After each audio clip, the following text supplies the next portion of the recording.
શું તમને ખબર છે આજથી 150 વર્ષ પછી શ્રીનાથજી પોતે નાથદ્વારાથી વ્રજધામ પાછા જતા રહેશે અને આ સત્ય કોઈનાથી છુપાયેલું નથી, કેમ કે શ્રીનાથજી જાતે જ આ સત્યની પુષ્ટિ કરે છે. તો નાથદ્વારા નામ જ્યારે ઠાકોરજી અહીંયા આવ્યા ત્યારે પડ્યું. આ પહેલાં આ ગામનું નામ સિંહાડ હતું. જ્યારે ઔરંગઝેબનો હુમલો થયો ત્યારે મથુરા, વૃંદાવન અને ગિરિરાજજીથી થઈને ઠાકોરજી અહીંયા આવ્યા. રસ્તામાં બહુ ગામ આવ્યા, પણ કોઈ પણ રાજાએ એમને શરણ ના આપી. એનું કારણ હતું એ બધા જ ઔરંગઝેબના શરણાગતિમાં હતા. પણ મેવાડ ક્યારેય કોઈનું ગુલામ નથી રહ્યું. અહીંયા પહોંચતા પહોંચતા રથનું પૈડું કીચડમાં અટકી ગયું. લાખ મહેનત કરવા છતાં પૈડું ટસથી મસ ના થયું. હવે ઠાકોરજી જોડે વ્રજવાસી દામોદરજી અને ગંગાબાઈ આવ્યા હતા.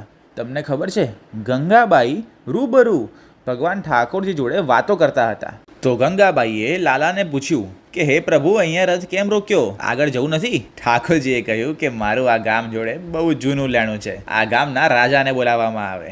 વાર્તા બહુ જ રસપ્રદ છે, પણ લાંબી છે, એટલે 3 ભાગ તો લાગશે. મારી એક જ આશા છે કે આને વધુમાં વધુ લોકો જોડે મોકલો, જેથી લોકોની શ્રદ્ધા પુષ્ટ થાય. અને બોલો જય શ્રી કૃષ્ણ. આ સાથે જ યમુનાજીના સાનિધ્યમાં હસ્તરેખા, જન્માક્ષર અને ફોટો દ્વારા જીવનની કોઈ પણ સમસ્યાના કાયમી સમાધાન માટે આજે જ વ્યાસજી મહારાજનો સંપર્ક કરો. સર્વ વૈષ્ણવને જય શ્રી કૃષ્ણ. પુષ્ટિ માર્ગીય અવશ્ય મળો.